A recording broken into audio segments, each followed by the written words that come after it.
large iguanas, beautiful mangroves, gigantic Ferris wheels, and breathtaking architecture are just a few of the many tourist attractions that await you at Guayaquil, Ecuador. And in this video, you will get answers to the most fundamental questions that are asked about Guayaquil, such as, should you plan to travel there?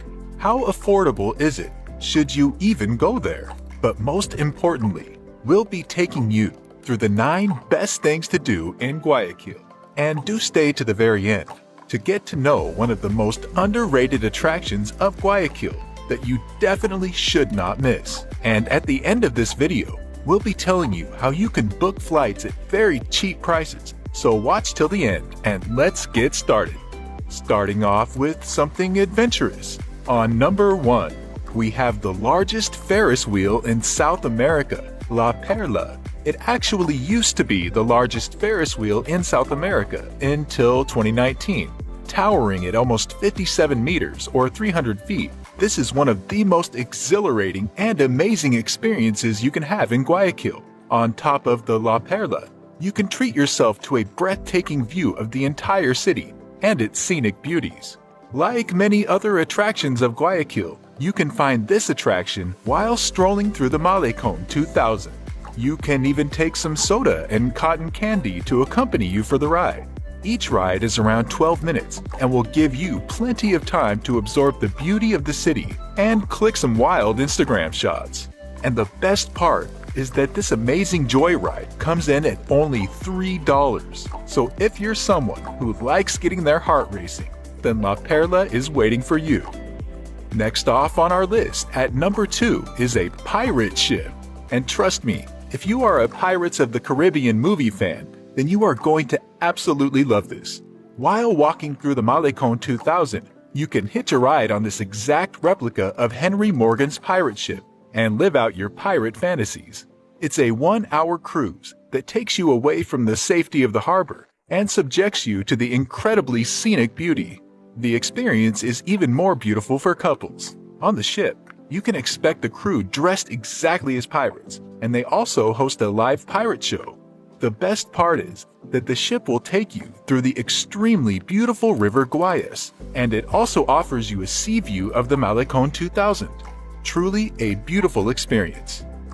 Next up, and at number 3, we have an attraction whose name has already come up a bunch of times. Yes, the Malecón 2000.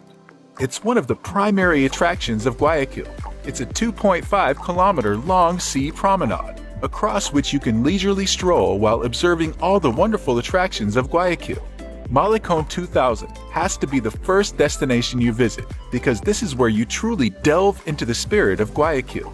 Along the way, you'll spot most of the other primary tourist attractions like La Perla, Malecón Gardens, the pirate ship, beautiful fountains, and several exotic museums. Strolling through the Malecón 2000 is said to be a divine experience, with the Guayaquil riverfront on one side and the beautiful city skyline on the other.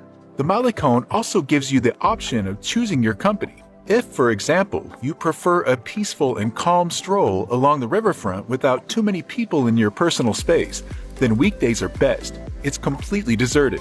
On the other hand, if you like being a part of a joyous and loud crowd of fun and vibrant people walking alongside you, then weekends are the way to go. Which brings us to number 4 on the list. After a long day of strolling and sightseeing, you might get an appetite going. Well, fear not, because Guayaquil is home to some of the most exotic delicacies and amazing street foods in the world.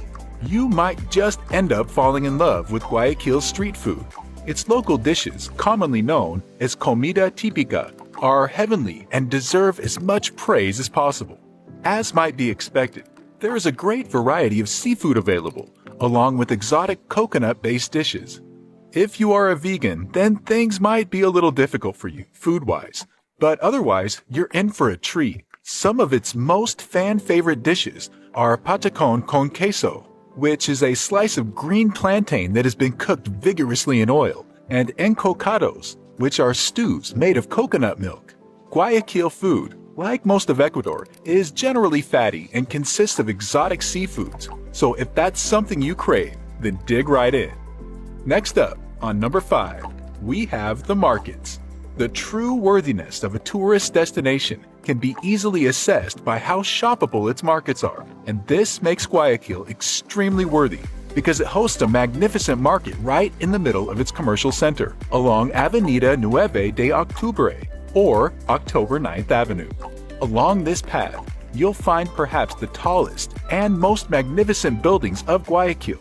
The markets are filled with a trifecta of items, jewelry, and toy versions of historical artifacts. Of course, you'll also get to enjoy the local street food along with your shopping, and the markets are affordable enough so you can pack some sweet souvenirs for back home. Next up, and at number 6, we have a piece of architectural beauty. It is the Catedral Metropolitana de Guayaquil.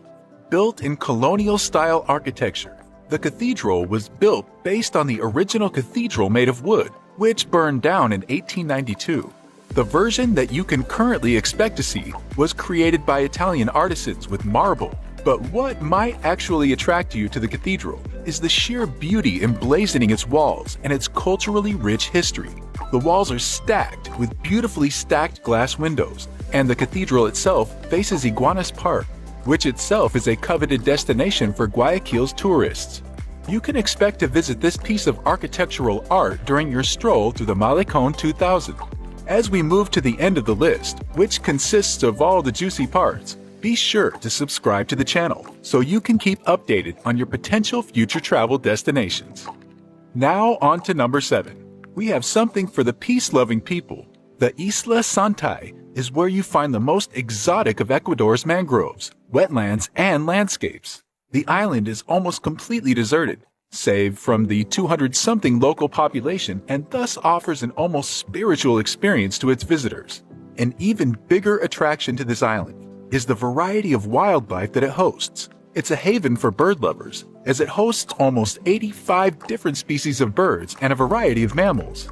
If embracing nature and wildlife is your forte, then Isla Santai will be your calling. Coming up next, number 8 is something precious. Time to meet giant but cute iguanas.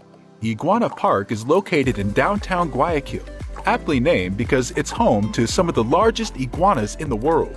The park is called by many names, but its official name is Parque Seminario. Probably the best thing about this place is that the iguanas are friendly and you can actually take pictures with them. You can find them hanging by trees, playing in ponds, or just sunbathing on branches. Apparently, they're pretty chill creatures. The park is also pretty close to the cathedral, so you get to visit 2 attractions without going the distance. Now for our number 9 pick. If you are an art and history junkie, then you are going to love Guayaquil for this next attraction. Guayaquil is home to a rich variety of museums that hold hundreds of years of history in them. One stroll through any of its museums can make you fall in love with the history and culture of Guayaquil. One of the most prominent museums in the area is the MAAC, which is the Museum of Anthropology and Contemporary Art. It's a 10,000 square meter museum adorned with rotating exhibitions and large collections of different kinds of historical pieces. The museum space also houses a 50,000 piece collection of pre-Columbian ceramics, as well as other archaeological findings. All in all, if you want to soak in the cultural and political history of Ecuador, there is no better place than the MAAC. Several other notable museums that you should definitely give a visit to are the Museo Municipal, the Museo del Bombero Ecuatoriano, and the Museo Miniatura Guayaquil. Browse through all of these, and you will literally feel the Ecuadorian history and culture flowing through your veins. That's all, people. I do hope you liked the information, because if you did, then do let me know this by subscribing to the channel, and do let me know by mentioning in the comments which attraction you like the best and if we missed any great ones.